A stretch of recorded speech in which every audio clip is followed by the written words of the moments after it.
সম্মানিত ভাইয়ের আমার, ভূমিকায় লম্বা কথা নয়, সরাসরি মূল আলোচনায় প্রবেশ করতে চাই। তারপরেও দুই একটি কথা না বললেই নয়। আমরা যখন আজ থেকে কয়েক মাস আগেও কোরআনের মাহফিলে কথা বলার জন্য যাইতাম, যেখানে আমাদের খাবারের আয়োজন থাকতো, বসার ব্যবস্থা থাকতো, সেখানে আমাদেরকে প্রথম সবক দেওয়া হতো। কিছু বুদ্ধিজীবীদের আগমন ঘটতো। এরা এসে বলতো, হুজুর এইটা বলা যাবে না, ওইটা বলা যাবে না, এইটা বলবেন না, ওইটা বলবেন না। কথা বলেন না কেন? আমরা যখন আলোচনা করার জন্য প্রস্তুতি নিয়ে মঞ্চ পর্যন্ত চলে আসি, মঞ্চে ওঠার সময়ও দ্বিতীয় দফায় আবারও বুদ্ধিজীবীদের সবক নেওয়া লাগতো। ওরা এসে আমাদেরকে বলতো, হুজুর এলাকাতে মোটামুটি আমরাই সব, আমরাই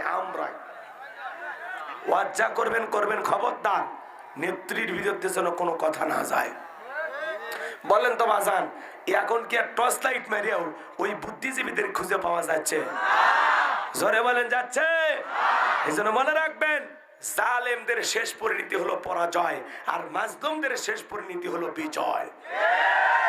যারা কোরআন নিয়ে ষড়যন্ত্র করেছিল, এদেশের দাড়ি টুপিওয়ালা ইমানদার মুসলমানদেরকে নিয়ে ষড়যন্ত্র করেছিল, যারা তাদেরকে এই বাংলার জমিন থেকে উৎখাত করার ষড়যন্ত্র করেছিল, আজকে তারা নিজেরাই পরাজিত।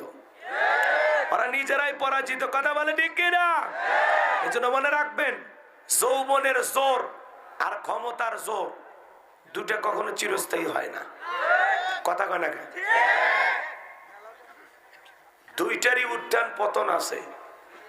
কথা কয় না গো? এই জন্য তারা আজকে পরাজিত।